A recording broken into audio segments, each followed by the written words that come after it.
ہمارے پاس بچا کیا ہے؟ ابھی جو چیز بچی ہے وہ محبت مصطفیٰ، نبی کریم صلی اللہ تعالی علیہ وسلم پر مر مٹنے والی جو کیفیت ہے، یہ دنیا کی سب سے عظیم دولت اللہ نے تمہیں عطا کی، اس کو بچائے رکھو۔ یہ بھی اگر ختم ہو گئی تو چلتی پھرتی لاشیں ہیں اور کچھ بھی نہیں بچا۔ ہاں، آپ کا ایک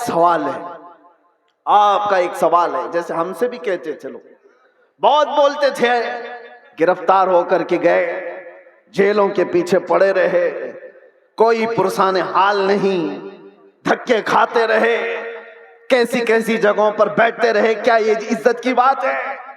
میرے عزیزو، یہ گرفتاریاں یہ ہمارے آباء و اجداد کی سنت ہے۔ ہاں، جیل قید یہ ساری چیزیں نئی بات نہیں ہے، تاریخ اٹھا کر کے دیکھ لو تو بڑے بڑے بزرگان دین اس منزل سے گزرتے چلے گئے، اور سب یہ تو چھوٹی منزل ہے، اس سے بڑی منزل پھانسی کی آتی ہے، وہاں تک بھی علماء ربانیین پہنچے ہیں، اور کبھی انہوں نے یہ نہیں کہا ہمارے اس راستے پر چلنے کی وجہ سے ہمیں سزا مل رہی ہے، بلکہ پھانسی کے پھندے کو چوم کر کے بھی وہ کہتے تھے حق تو یہ ہے کہ حق ادا نہ ہوا، حق تو یہ ہے کہ حق ادا نہ ہوا۔ ہمارے اسلاف کرام میں آپ کو پتہ ہے امام احمد بن حنبل کو 300 کوڑے مارے گئے تھے حق بات کے لیے، اور آپ کو پتہ ہے حضرت امام موسیٰ کاظم امام جعفر صادق کے بیٹے ہیں، اہل بیت کے بڑے امام ہیں، 7 سال تک ایک خلیفہ نے آپ کو ایسی جیل میں رکھا کہ آپ نے سورج نہیں دیکھا تھا، 7 سال، پھر زہر دے کر کے قید خانے میں ہی مار دیا گیا۔ امام محمد بن حسن عسکری 20 سال تک جیل کی زندگی گزار رہے، حضرت احمد فاروقی سرہندی مجدد الف ثانی 8 سال تک گوالیار کی جیل میں بند رہے، علامہ کفایت علی کافی، عنایت احمد کاکوروی، فضل حق خیر آبادی، یہ وہ علماء ربانیین ہیں جو اپنے حق بیانی کی بنیاد پر جیل کی سزائیں کاٹتے رہے۔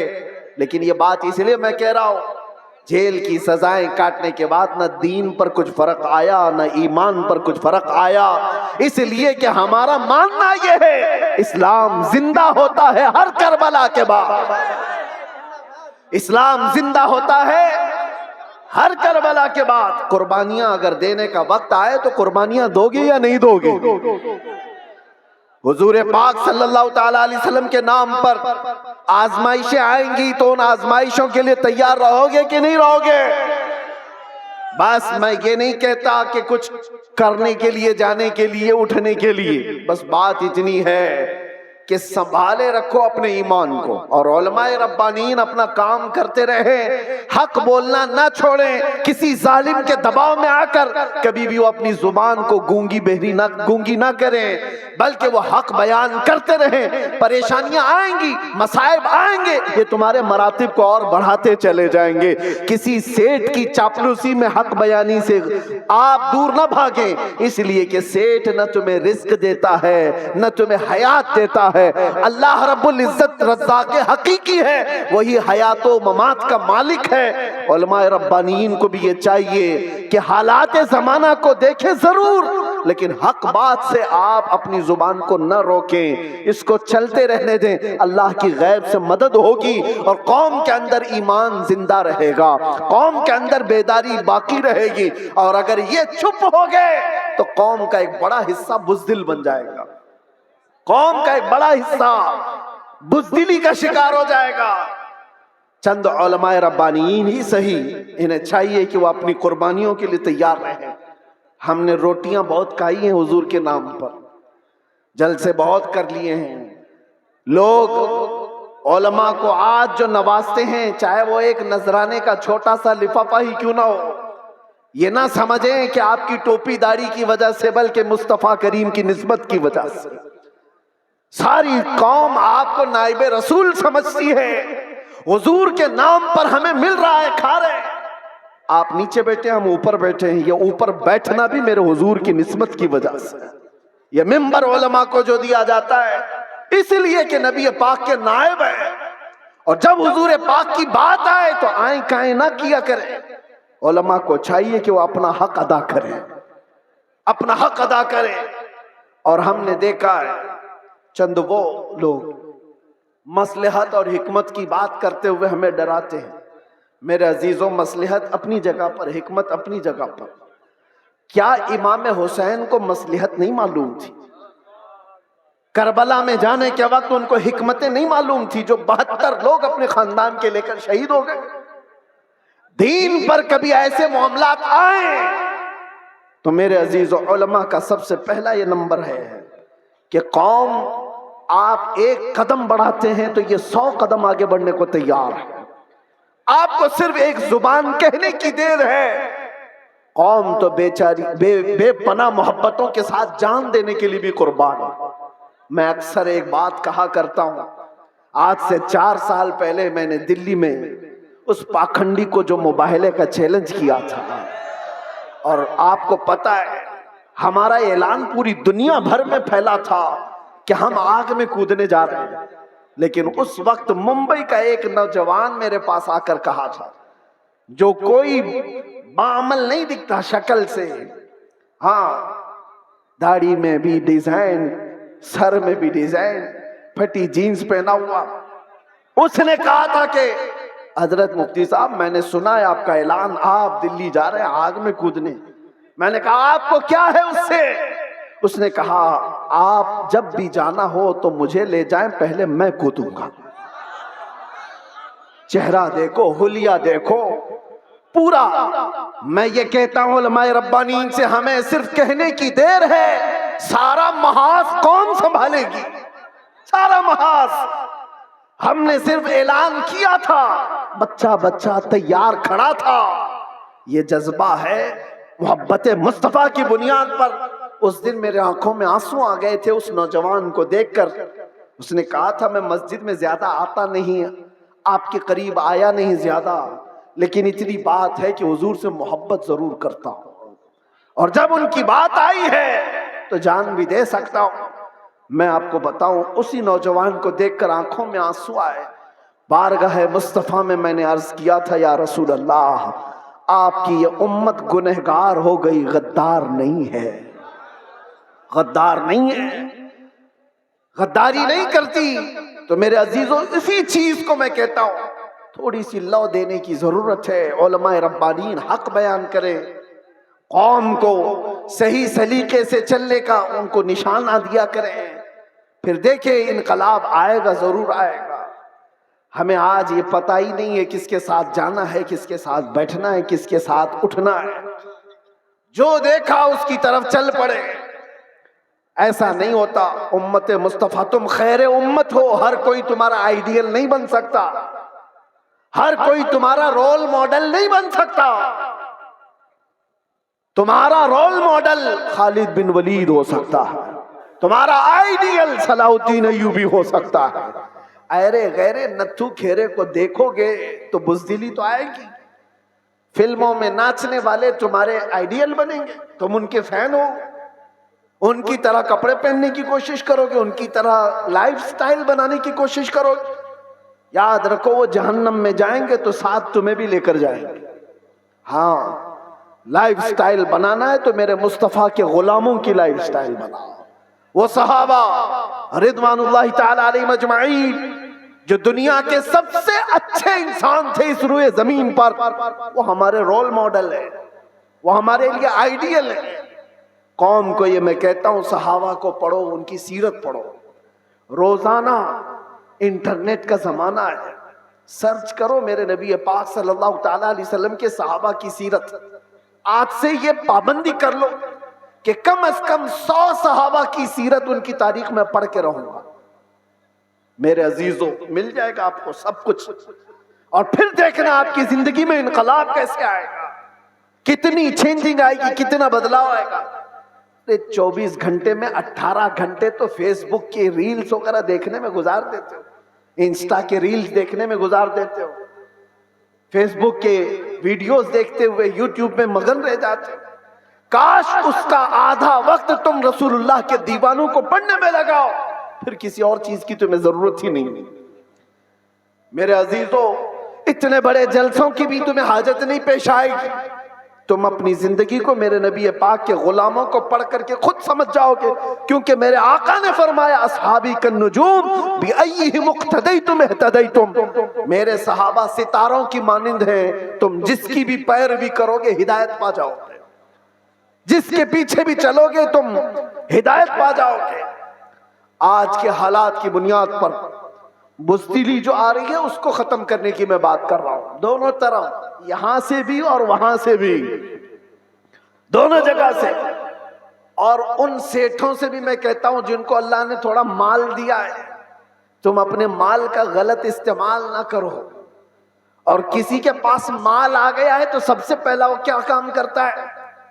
علماء پہ حکومت جمانے کی کوشش کرتا ہے، وہ چاہتا ہے کہ سارے مولانا میرے اشارے پر چلے۔ یہ سارے سیٹھوں کا مزاج بنتا چلا گیا، مولانا صاحب مسجد میں وہی بیان کریں گے جو میں چاہوں گا، تمہارا دین چلاؤ گے کہ میرے مصطفیٰ کا دین؟ اور جن لوگوں کا ایسا مزاج بنے گا وہ میرے مصطفیٰ کی شریعت نہیں چلا رہے، اپنی طبیعت چلا رہے ہیں، ان کا ٹھکانہ بھی بہت برا ہوگا، وہ انجام سمجھ کر کے چلے۔ مال آنے کے بعد، پیسہ آنے کے بعد علماء کی زبانوں کو روک لگانے کے لیے اپنے مال کا، اپنے پاور کا استعمال نہ کریں۔ ہاں ان سے ریکویسٹ کریں، التجائیں کریں کہ آپ اس موضوع پر کہیں، اس موضوع پر، لیکن بندشوں کے ساتھ۔ ارے کتنے تو ایسے ہیں، ہمارے پاس ایک معاملہ ایسا ابھی دور دراز کے علاقے کا آیا، ایک امام صاحب کو حق بیانی کرنے پر ان کے کپڑے پھاڑ دیے گئے، ان کو مارا گیا، ممبر سے اتارا گیا۔ کس وجہ سے؟ کہ ان کی طبیعت کی بات نہیں کر رہے تھے مولانا، شریعت مصطفیٰ کی بات کر رہے تھے۔ تم سود کھاتے رہو گے اور علماء نہیں بیان کریں گے، شراب پیتے رہو گے علماء نہیں بیان کریں گے، چوری کرتے رہو گے علماء نہیں بیان کریں گے۔ اگر تمہیں تمہاری برائیوں کے بارے میں بتانے سے برا لگتا ہے تو ڈاکٹر کے پاس بھی مت جانا، وہ تمہاری بیماریوں کو جب بتاتا ہے تو کیا تھپڑ لگاتے ہو؟ جب تمہیں وہ کہتا ہے کہ تمہیں بخار ہو گیا ہے، پیٹ میں السر ہو گیا ہے، تو کیا تھپڑ لگاؤ گے؟ گڑ گڑانے لگ جاؤ گے، ڈاکٹر صاحب علاج کر دو، جلدی سے السر نکال دو۔ یہی کام جب علماء تمہارے ساتھ کرے، روحانی بیماریاں تمہیں لگی ہیں تو تمہارے دل میں رقت طاری ہو جانا چاہیے اور سوچنا چاہیے، آؤ ان کے پاس، کہو کہ ہمیں ان بیماریوں سے آزاد کراؤ، ان گناہوں سے، ان بیماریوں سے، ان بلاؤں سے ہمیں آزاد کراؤ۔ لیکن الٹا ہے، پیسوں کا زور ایسا کہ علماء کی داڑیاں کھینچ لی، ان کے جبے کھینچے لیے، ان کی عزتوں پر انگلیاں اٹھانے لگ گئے۔ یہ مزاج بدلو میرے عزیزوں۔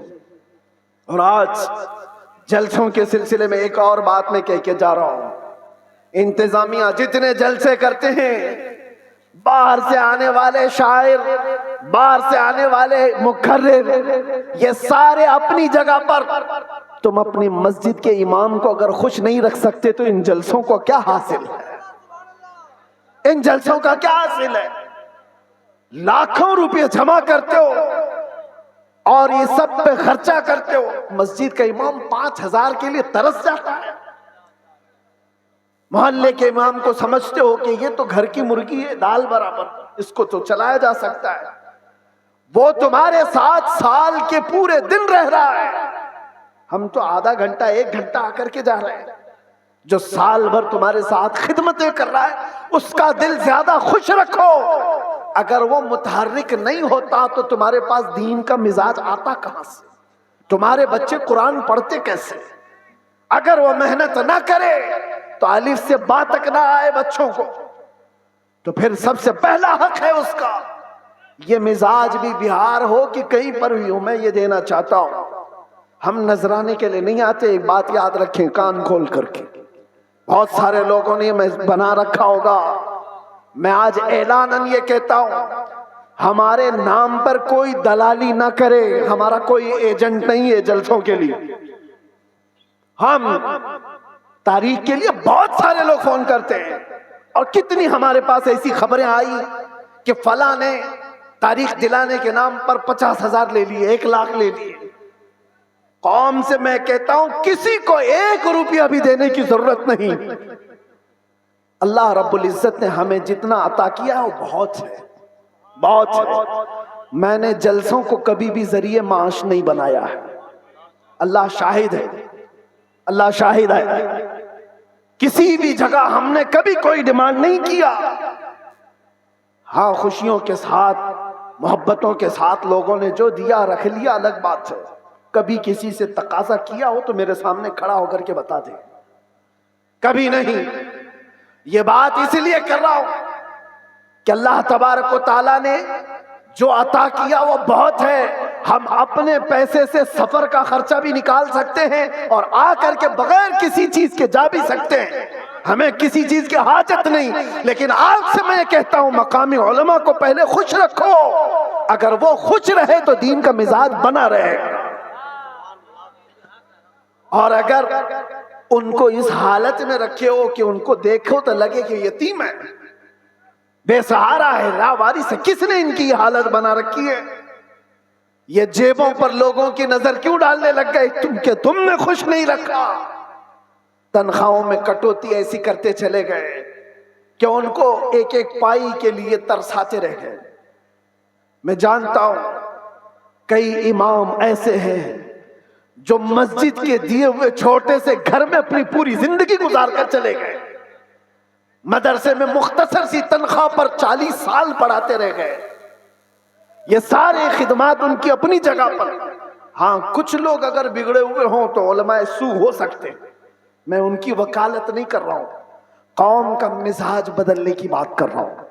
قوم کا مزاج ہمیں بلانے کی کوئی حاجت نہیں. ہم اپنی جگہ پر بیٹھے جہاں سے تقریر کریں گے پھیل جائے گی، آ جائے گی آپ تک. ممبئی میں کھڑے ہو کر کے جمعہ میں خطاب کرتے ہیں تو پوری دنیا میں پھیلتی ہے، آ جاتی ہے. ہم صرف اور صرف بڑے اصرار کی وجہ سے آ جاتے ہیں. ہم یہ نہیں چاہتے کہ آپ کا مال ضائع ہو، برباد ہو. آپ یہ سارے مال کا جو صحیح استعمال ہے وہ اہل سنت و جماعت کی مضبوطی کے لیے ہی پر لگاؤ. یہ کیا مزاج ہے بنا رکھا ہے؟ بہت ساری فارمیلٹیز ہم دیکھ رہے ہیں. نعت خوانی بھی نوٹ خوانی کی طرح، جس کو دیکھو اس کو پیسوں کی طلب میں اگر نعت پڑی جاتی ہے تو وہ نعت نہیں رہتی ہے. وہ نعت نہیں، اس سے عشق مصطفیٰ نہیں آتا. عشق مصطفیٰ تو وہ ہے. آج سے تقریباً 70 سال پہلے میں نے پہلے ایک میگزین آتا تھا ماہنامہ المیزان اور استقامت، معذرت ماہنامہ استقامت، اس میں ایک چیز لکھی ہوئی تھی. بڑے علماء بیٹھے ہوئے تھے، ایک شاعر نعت مصطفیٰ پڑھ رہا تھا اور اس کے شعر کا مفہوم ایسا کچھ تھا: ایک طرف کعبہ ہے، ایک طرف گنبد خضرا، درمیان میں میں ہوں، ادھر جاؤں کہ ادھر جاؤں. 18 مرتبہ اس نے ایک ہی مصرع پڑھا. 18 مرتبہ. ہوتا ہے لوگ پک جاتے ہیں یہ شاعر لوگ کیا پڑھ رہے ہیں، لیکن وہ شاعر ایسا نہیں کہ جس شعر پہ پیسہ مل رہا ہے اس کو ریپیٹ کر رہا ہو. جس شعر پہ پیسہ ملے اس کو بار بار پڑھتے جاؤ، نہیں، کوئی نہیں. وہ علماء کی محفل تھی. 18 بار جب پڑھا اس کے بعد غش کھا کر گر گیا. علماء اکرام بیٹھے ہوئے، وہ اٹھانے کے لیے آئے تو دیکھا ان کی روح پرواز کر چکی تھی. یہ نعت مصطفیٰ ہے. پہنچا وہیں پر جس کی مدح سرائی کر رہا تھا، اور یہاں تو لوگ ہلڑ بازی کر رہے ہوتے ہیں. یہ نعت نہیں ہے. نعت خانی کو نعت خانی رکھو، نوٹ خانی مت بناؤ. تمہارے پیسے سنبھال رکھو. دینے کا اتنا شوق ہے تو بعد میں کیوں الگ سے لے جا کر کے نہیں دیتے؟ یہ اچھالنا کیا ہے؟ یہ مجرا کرنا کیا ہے؟ یہ تمام چیزیں کیا ہیں؟ لوگوں کو دیکھا گیا ہے ان کے پاس گڈیاں ہیں، وہ ایک ساتھ دینا نہیں چاہتے، چھٹے چھٹے نکال نکال کر، تاکہ پوری دنیا ان کے مال کے نظارے دیکھے. وہ اپنی تمام چیزوں کی نمائش چاہتے ہیں. میرے عزیزو، اس ممبر رسول کو ان تمام چیزوں کا کھیل نہ بناؤ. یہ پاک ممبر ہے. بزرگان دین نے جیسا اس ممبر کو رکھا تھا ویسے ہی رکھا جائے. میرے ایک استاد فرمایا کرتے تھے جلسے کے 3 رکن ہوتے ہیں، یاد رکھ لیجئے. 3 رکن ہیں. ایک انتظامیہ، ایک اسٹیج کے مقرر، یہ دو گئے، تیسرے آڈینس سننے والے لوگ، تینوں کے اندر اگر اخلاص ہو تو اس جلسے کی دھمک پوری دنیا میں پڑ جائے گی۔ اخلاص ہو تو اس کے اندر طاقت اور پاور بڑھ جائے گا اس جلسے کے اندر۔ اخلاص کیسے؟ جلسہ کرانے والوں کا بھی اخلاص ہو کہ ہم اللہ اس کے رسول کی رضا کے لیے کر رہے ہیں، کمپٹیشن کے لیے نہیں، پیسہ جمع کر کے کھانے کے لیے نہیں، جلسہ کیا تو باقی کا پیسہ ہضم کر لیا اس کے لیے نہیں، اخلاص ہو۔ دوسرا رکن یہ مقررین کا ہے، وہ پیسہ لینے کے لیے نہ آئے ہوں، وہ اللہ اور اس کے رسول کی بات قوم تک سنانے کے لیے آئے، ان کے دل میں اخلاص ہو۔